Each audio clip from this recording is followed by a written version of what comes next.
Hi friends, இன்றைக்கி ராகி அடை எப்படி செய்கிறதுன்னு பார்க்கலாம். செய்ய என்னென்ன தேவைன்னு பார்க்கலாம். ஒரு கப் ராகி மாவு எடுத்துக்கோங்க. ஒரு பெரிய வெங்காயம் எடுத்து சின்ன சின்ன பீஸாக கட் பண்ணிக்கோங்க. 2 பச்சை மிளகாய் 2 சின்ன சின்னதாக கட் பண்ணிக்கோங்க. முருங்கைக்கீரை ஒரு கப் எடுத்துக்கோங்க. உப்பு தேவையான அளவு. ஜீரகம் 1 டீஸ்பூன் எடுத்துக்கோங்க. இப்போ முருங்கைக்கீரையை வறுத்துக்கலாம். பேனில் 1 ஸ்பூன் எண்ணெய் விட்டுக்கோங்க. இதில் முருங்கைக்கீரை போட்டுக்கோங்க. முருங்கைக்கீரை போட்டு நல்லா வறுத்துக்கோங்க. இது கூடவே 1 ஸ்பூன் நெய் விட்டுக்கோங்க. நெய் விட்டு நல்லா வாசமாக இருக்கும், டேஸ்ட்டும் நல்லாயிருக்கும். நல்லா வதக்கி விடுங்க. கொஞ்சம் நல்லா பொரிஞ்ச மாதிரி வரட்டும்.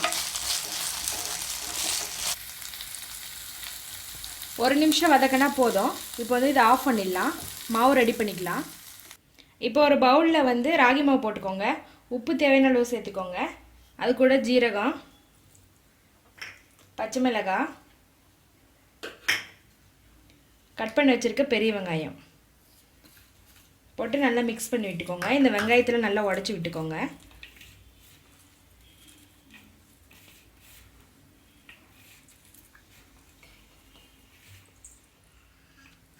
அடுத்து நம்ம இது வதக்கி வச்சுருக்க முருங்கைக்கீரை இது கூடவே போட்டுக்கலாம்.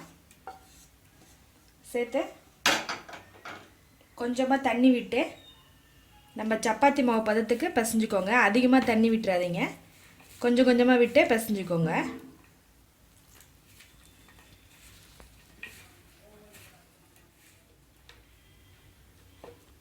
மாவு நல்லா இந்த பதத்துக்கு பிசைஞ்சுக்கோங்க. சப்பாத்தி பதத்துக்கு பிசைஞ்சுக்கோங்க. அப்போ தான் உங்களுக்கு அளவு கரெக்டாக இருக்கும். இது தண்ணி மட்டும் சேர்த்து விட்டுறாதீங்க. இப்போது உங்களுக்கு எந்த சைஸ் வேணுமோ அந்த சைஸ்க்கு உருண்டை பிடிச்சிக்கோங்க. உருண்டை பிடிச்சிட்டு இந்த மாதிரி ஒரு எண்ணெய் பாக்கெட் எடுத்துக்கோங்க. இல்லைன்னா பால் பாக்கெட் கூட எடுத்துக்கலாம். அதில் லைட்டாக ஆயில் போட்டுக்கோங்க. நல்லா அப்ளை பண்ணிவிட்டு நம்ம எடுத்து வச்சுருக்க உருண்டை எடுத்து மெதுவாக இதில் தட்டி விட்டுக்கோங்க. எவ்வளோ லேசாக வேணுமோ அந்தளவுக்கு மெதுவாக தட்டி விட்டுக்கோங்க.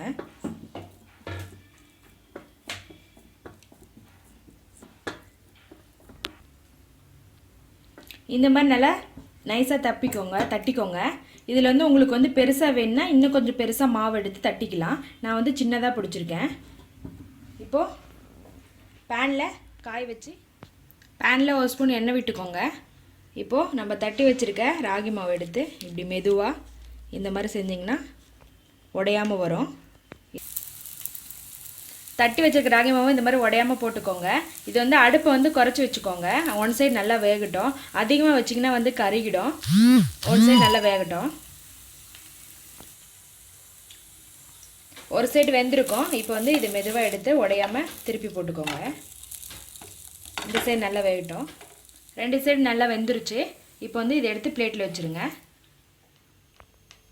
ரொம்ப ஹெல்த்தியான ராகி அடை ரெடி ஆகிடுச்சு. இது பிரேக்ஃபாஸ்ட், டின்னர் ரெண்டுத்துக்கும் யூஸ் பண்ணலாம். குழந்தைங்கலேருந்து பெரியவங்க எல்லாரும் சாப்பிட்றது ரொம்ப நல்லது. நீங்களும் இதே போல் வீட்டில் ட்ரை பண்ணி பாருங்கள். பிடிச்சிருந்தா எங்கள் சேனலை சப்ஸ்கிரைப் பண்ணுங்கள். ரேவதிஸ் தமிழ் கிச்சன் பார்க்குற எல்லாருக்கும் ரொம்ப நன்றி.